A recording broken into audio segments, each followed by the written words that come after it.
So நம்ம வந்து already இதை எப்படி பார்த்தோம் அப்படின்னா 8 o'clock 6 o'clock வந்து ஓப்பன் ஆகி நேராக மேலே பறந்துட்டானா, பறந்து இந்த இடத்துல கன்சாலிடேட் பண்ணிட்டு இருந்தான். சில்வர் லுக் அட் இயர், சில்வரும் வந்து கன்சாலிடேஷன் மேனுப்புலேஷன் ஆனா 6 o'clock தூக்கிட்டான்.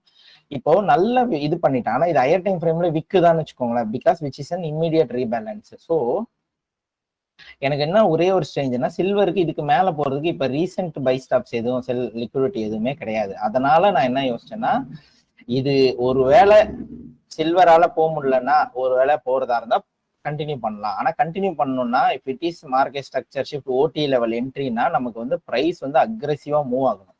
அப்படி இல்லைன்னா எப்பயுமே PO3ல இப்ப பாக்குற மாதிரி எனக்கு இந்த ஹைட் லோ போடும்போது இவன் வந்து ஆக்சுவலா ஓடி லெவலுக்கு என்ட்ரி கொடுத்துருக்கணும். ஸோ அதுக்கும் அவன் தயாரா இல்லை. ஸோ ரெண்டுத்துக்குமே பார்த்துட்டு இருக்கும்போது தான் சரி எல்லாத்தையும் மறந்துட்டு நம்ம இன்னைக்கு நம்மளோட 9 PM மாடலே ட்ரை பண்ணுவோம். So we always do what, 9 o'clock opening price manipulate பண்ணி ஓப்பனிங் ப்ரைஸை டிஸ்பிளேஸ் பண்ணா அப்கோர்ஸ் வில் கோ கரெக்டா. ஸோ ஒரு ஸ்மால் கன்சாலிடேஷன் 9 o'clock அப்புறம் கிரியேட் ஆனா ஃபர்ஸ்ட் ஸ்விங் பாருங்க, இதோட ஹை வந்து சில்வர்ல SMT. ஓகேவா, திஸ் இஸ் பியூட்டி. ஸோ இந்த SMT கிடைச்சி ப்ரைஸ் வந்துச்சு. எனக்கு இது வந்து இன்னொரு additional confirmation. My beautiful venom is B P R. எப்பயுமே பிபிஆர் நான் வந்து ரெஸ்பெக்ட் பண்ணணும்னு எல்லாருமே சொல்லுவாங்க, but I don't like respecting. So disrespect பண்ணிட்டு then it should respect. Look at here, then it will work. ஓகேவா.